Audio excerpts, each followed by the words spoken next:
జై భవానీ జై శివాజీ నినాదాలతో చిట్యాల మండల కేంద్రం మారుమోగింది.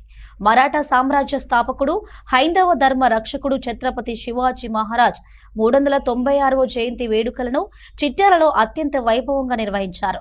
భారతీయ జనతా పార్టీ ఆధ్వర్యంలో జరిగిన ఈ కార్యక్రమంలో మండల అధ్యక్షుడు బుర్ర వెంకటేష్ గౌడ్ శివాజీ విగ్రహానికి పాలాభిషేకం చేసి నివాళులర్పించారు. చిట్యాల మండల కేంద్రంలోని పోలీస్ స్టేషన్ ఆవరణలో ఛత్రపతి శివాజీ మహారాజ్ 396వ జయంతి వేడుకలు అట్టహాసంగా జరిగాయి. బీజేపీ మండల అధ్యక్షుడు వెంకటేష్ గౌడ్ మాట్లాడుతూ, మొఘలుల వెన్నులో వణుకు పుట్టించి ఒంటి చేత్తో మరాఠా స్వరాజ్యాన్ని స్థాపించిన దీశాలి శివాజీ అని కొనియాడారు. హిందూ స్వరాజ్య స్థాపనే ధ్యేయంగా సాగిన ఆయన పరిపాలన నేటి తరానికి ఆదర్శమని పేర్కొన్నారు.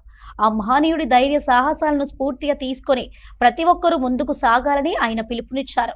ఈ కార్యక్రమంలో బీజేపీ నాయకులు మైదం శ్రీకాంత్, గజనాల రవీందర్, ప్రభాకర్, శ్రీనివాస్ మరియు పార్టీ కార్యకర్తలు, శివాజీ అభిమానులు పెద్ద సంఖ్యలో పాల్గొన్నారు.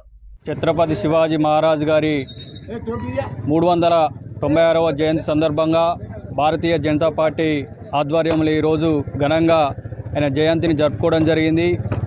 ఆయన ఆనాడు చేసినటువంటి సేవ ద్వారానే ఆనాడు ఏదైతే హిందుత్వం కోసం మన యొక్క హిందూ భావజాలాన్ని మన యొక్క దేశవ్యాప్తంగా కాపాడుకోవాలనే ఉద్దేశం కోసం ఆనాడు మన హిందువులపైన జరిగినటువంటి అరాచకాలను ఎదిరించి ఆనాడు పరిపాలన కొనసాగించి మరాఠా సామ్రాజ్యాన్ని స్థాపించినటువంటి గొప్ప మహనీయుడు మన ఛత్రపతి శివాజీ. ఆ రోజు ఆయన అటువంటి పరిపాలన కొనసాగించకపోతే ఈరోజు హిందువుల దేశంగా ఈరోజు ఈ యొక్క భారతదేశం ఉండేది కాదని చెప్పేసి కూడా నేను తెలియజేస్తూ ఉన్నాను.